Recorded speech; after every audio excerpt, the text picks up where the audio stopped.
Hello, my name is Mike Kobal. Today I will compare the latest generation Sigma 2470 2.8 to the Canon and the Nikon. I saw the Sigma on display at Adorama in New York City and immediately liked the compact size.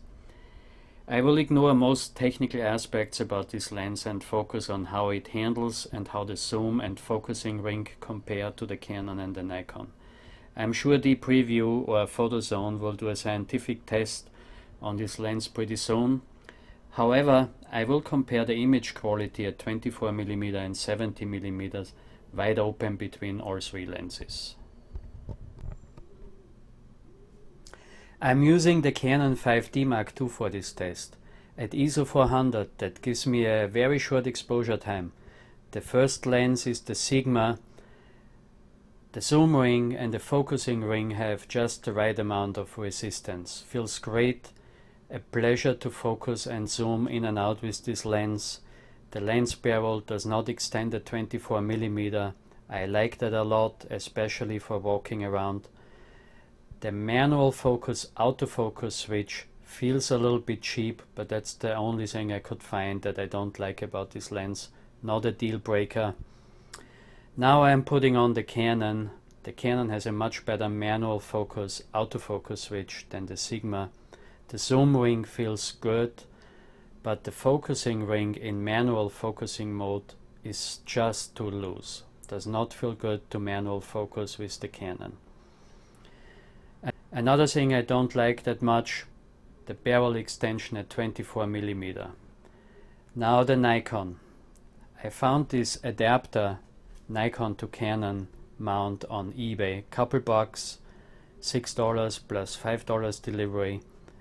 Works great. Of course you lose all the electronic communication between the camera body and the lens, and you will have to manual focus and set the exposure manually.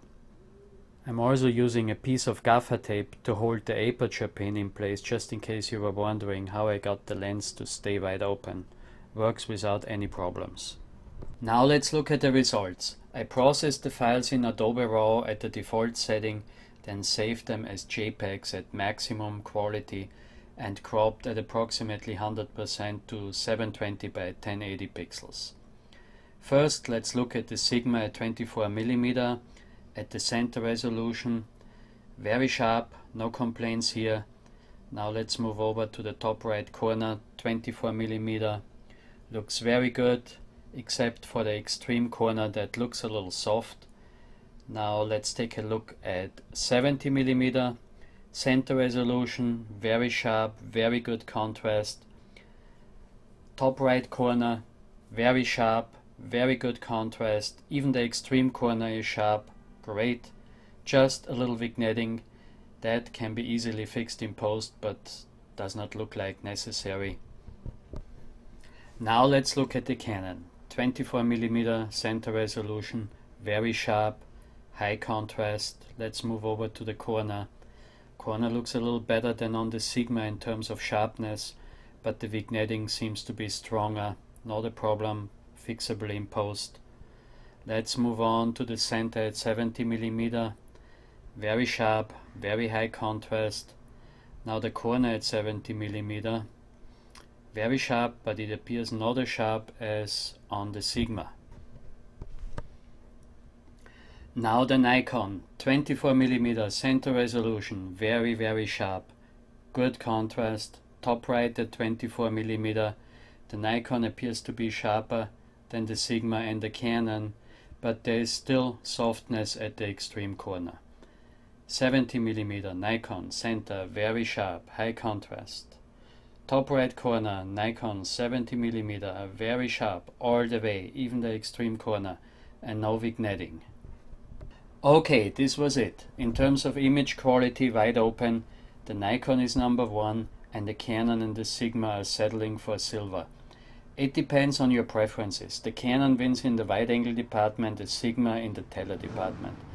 But in practical terms, not one of the lenses has a clear edge wide open. They are very close, and I could certainly not tell them apart looking at images of something more interesting than a brick wall. In the handling department, this Sigma wins uncontested and stays in my bag. Thanks for watching. Time to go out and take some pictures.